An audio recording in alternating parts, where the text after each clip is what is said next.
शाम के साए गहरे हो रहे थे। जब ईरानी बादशाह अपने महल में दाखिल हुआ, अचानक उसकी नज़र महल के सदर दरवाजे पर मौजूद उस सिपाही पर पड़ी जो सख्त सर्दी में पुरानी सी वर्दी पहने पहरा दे रहा था। बादशाह ने उसके पास रुककर पूछा, तुम्हें सर्दी नहीं लगती? सर्दी तो लगती है, मगर क्या करूं, मेरे पास कोई गर्म वर्दी नहीं है, इसलिए गुजारा कर रहा हूं। सिपाही ने जवाब दिया, मैं अंदर जाकर एक गर्म वर्दी भिजवाता हूँ। बादशाह ने उसे हौसला देते हुए कहा। सिपाही बहुत खुश हुआ और बादशाह को फर्शी सलाम किया।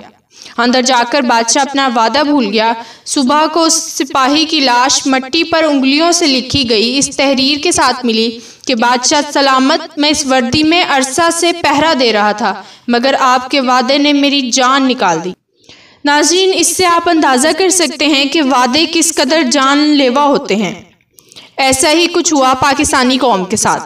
2018 के आखिर तक इस्लामी जमहूरिया पाकिस्तान अंधेरों से निकलकर तरक्की की राह पर गामजन था। फिर यूं हुआ कि इमरान खान ने इस कौम को ऐसे ख्वाब दिखाए कि अवाम को तरक्की का ये सफ़र नाकाफ़ी महसूस होने लगा। अवाम को पता चला कतर से हम महंगी गैस खरीद रहे हैं, मुल्क में हर रोज़ 10 करोड़ रुपए की करप्शन हो रही है, टैक्स कलेक्शन नाकाफ़ी है, लाखों लोग बेरोज़गार हैं। मगर आज 2.5 साल के बाद अहले पाकिस्तान को मियाँ साहब याद आ रहे हैं।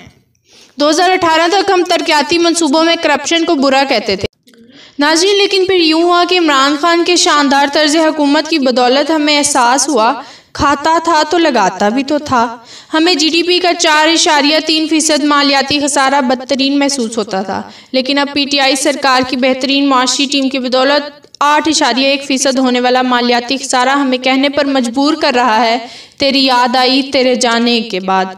मियाँ साहब के दौरे हुकूमत में महंगाई की शरह 6.17% थी और अब जबकि महंगाई की शरह 10.21% तक पहुँची तो हमें मियाँ साहब याद आए। ये एक हकीकत है कि कौम साबका दौर को इमरान खान की नाकामी की बदौलत याद करने पर मजबूर है। अगर ऐसा ना होता तो लोग अपनी जान खतरे में डालकर PDM के जलसों में शरीक ना होते। खान साहब को शायद ये यकीन नहीं था कि उन्हें हुकूमत मिल जाएगी, इसलिए वो बेहतरीन माशी टीम तैयार करने की बजाय अच्छी टीम के दावे करते रहे। मगर जब हकीकत खुली तो बकौल शायर, बड़ा शोर सुनते थे पहलू में दिल का, बड़ा शोर सुनते थे पहलू में दिल का, जो चीरा तो एक कतरा खून ना निकला। गुज़श्ता दौर हुकूमत में बेरोज़गार अफराद की तादाद 37,90,000 थी, जो माली साल 2020-21 में 66,50,000 तक पहुंचने का खदशा है। जबकि कुछ ज़राए तो ये भी दावा कर रहे हैं कि बेरोज़गार अफराद की तादाद 1 करोड़ से ज़ायद हो जाएगी। और तो और मियाँ साहब के दौर में ख्वानदगी की शरह 60.7 थी, जो मौजूदा हुकूमत के इल्म दोस्त इक़दामात की बदौलत बकौल वफाकी वज़ीर तालीम शफ़क़त महमूद 58% हो गई है। गौर तलब अमर यह है कि आज PTI सरकार कारकर्दगी क्यों नहीं दे पा रही, जबकि बनता तो ईमानदार है। आज करप्शन क्यों कम नहीं हो रही, जबकि टॉप लीडरशिप तो करप्शन नहीं कर रही। आज मुल्क तरक्की की शाहराह पर वापसी की जानिब क्यों गामजन है, जबकि लीडर तो मुखलिस है। तो इसकी सिर्फ एक ही वजह नज़र आती है कि खान साहब ने 2013 के इंतखाबात के बाद अपने करीब तरीन साथियों की बात मानकर नमक के साथ नमक होने का फैसला किया। आपने दीगर सियासी कायदीन की तरह करप्ट, नाअहल, निकम्मे, चोर, डाकू, लुटेरे, हर किसी को बस इस खूबी की बुनियाद पर अपने साथ शामिल कर लिया कि इलेक्शन जीत सकता है। आपके चाहने वालों ने इस पर एहतजाज भी किया। इलेक्शन से कबल एक प्रोग्राम के दौरान कॉलेज की एक तलबा ने आपसे सवाल किया कि आप करप्ट लोगों को अपने साथ क्यों शामिल कर रहे हैं, आप तब्दीली कैसे लाएंगे? तो आपने जवाब दिया कि हम ऐसा निज़ाम बनाएंगे जिसमें कोई करप्शन नहीं कर सकेगा। आज 2.5 साल गुजरने के बाद आप मायूस होकर कौम आपके मुतबादिल की तरफ देख रही है।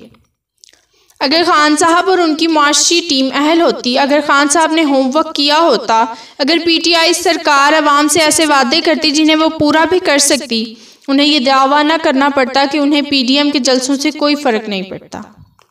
अगर PDM के जलसों से उन्हें कोई फ़र्क नहीं पड़ रहा तो वो कबल अज़ वक्त सेनेट इलेक्शन की तरफ क्यों जा रहे हैं?